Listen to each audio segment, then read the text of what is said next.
G'day, I'm Mark from Self-Sufficient Me, and in this video I'm going to give you my 5 top tips on how to grow big heads like mine. I mean big cauliflower heads like this massive fella. Okay, my head's pretty big too. Let's get into it.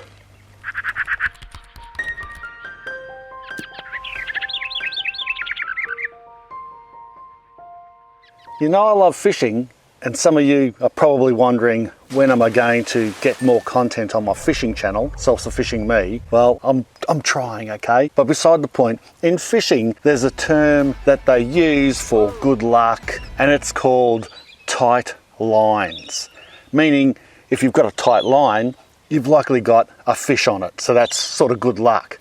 Unless you're me, and you've probably got snagged. In cauliflower terms, us backyard cauliflower growers call it tight heads.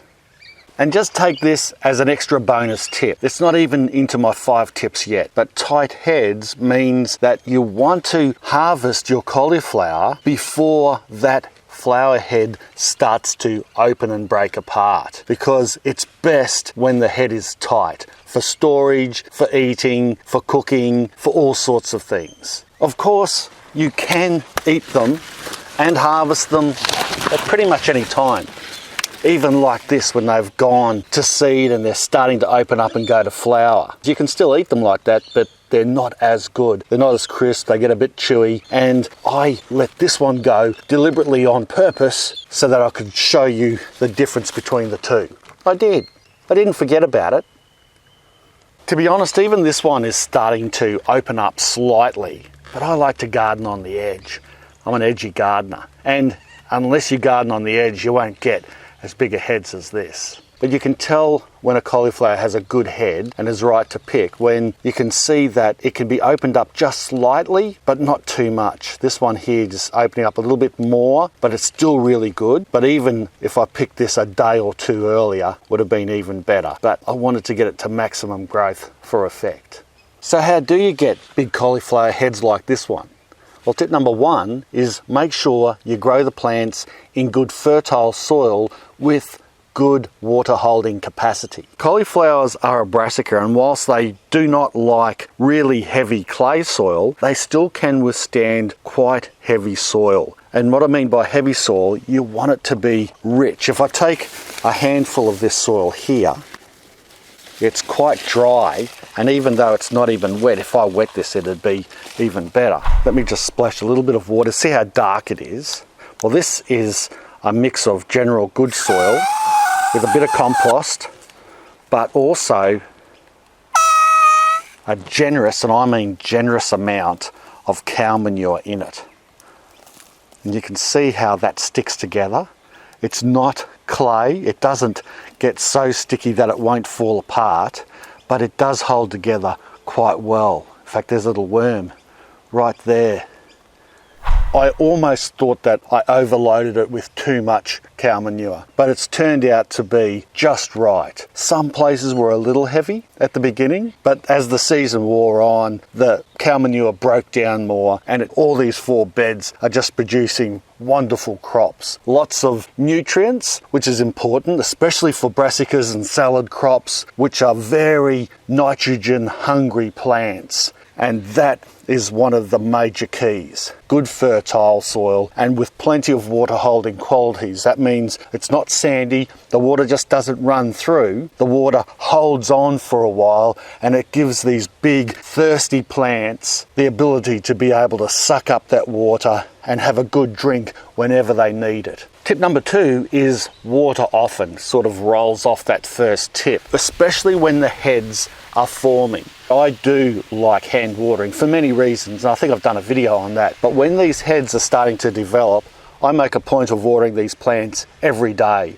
Unless it's raining or something, then of course I wouldn't bother. Or if I can feel that the soil is excessively wet and it's just too heavy, then I won't bother either. But typically I will water them and make sure they get a drink every day, especially in sunny weather. You're almost better overwatering cauliflower than you are underwatering, because once the heads start to grow, if it gets stressed at all, due to a lack of water, it can quickly go to seed and you'll only have a small head that goes to seed really fast, which you don't want if you want big heads. Tip number 3 is liquid fertilizer.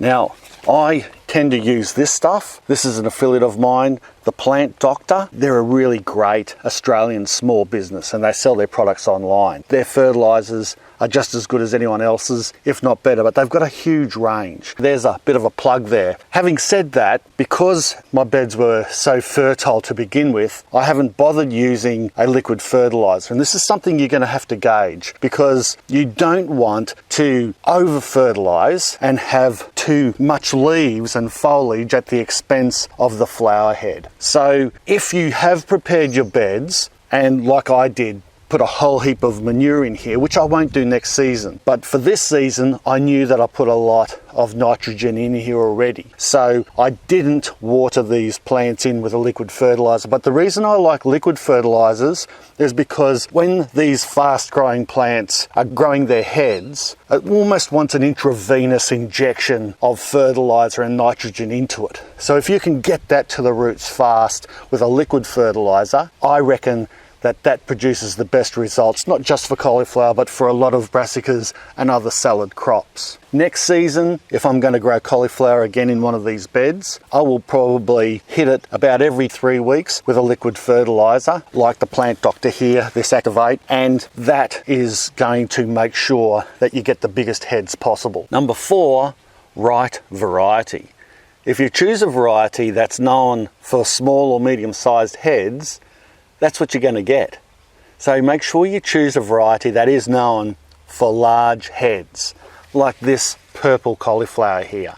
It's got a tinge of purple on it. It's not deep purple, but it tends to get a little bit less purple as it gets bigger. There are some really good hybrid varieties, and I sometimes grow them, but you just have to be aware, if you do grow those hybrids, you won't be able to save the seeds because they won't necessarily be the same as the original plant. But you can try them if you like. It's not going to do any harm. But there are also some good standard varieties too that are heirlooms that grow nice big white or cream cauliflower heads. Generally, you want to choose those overall large varieties because the larger the plant, the larger the head. And number 5 is timing. And I say timing a lot when I'm talking about growing plants, whether it be a ton of or my tips, because timing is really important. You can experiment and grow these plants at different times of year or when they really shouldn't be grown to get a quick crop in. But you've got to realise, like if I started growing cauliflower now here, we grew ours through our winter coming into spring.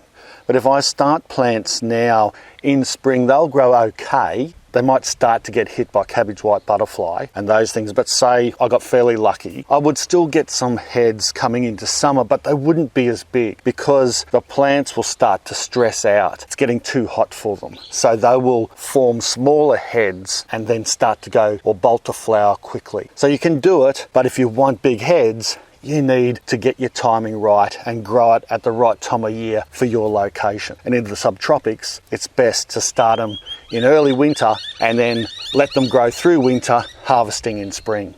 And speaking of harvesting, I don't want to leave this on here one bit longer. This one here, I'm going to preserve it. You can preserve cauliflower heads through a number of ways. In this particular one, I think I might freeze dry it because I've got that new freeze dryer. I might see how that goes and how that turns out. But freezing is a really good way to keep cauliflower. And of course, you can puree it, preserve it in many other ways as well. Not to mention fermenting and making pickles and all that type of thing. So let's cut this on. I might cut it down the stem a little bit for effect.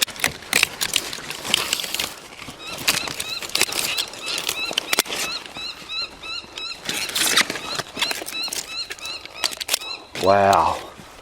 I'm going to leave that plant grow a bit. You never know, you get lucky. A couple of small heads pop out that I can harvest in another month or so.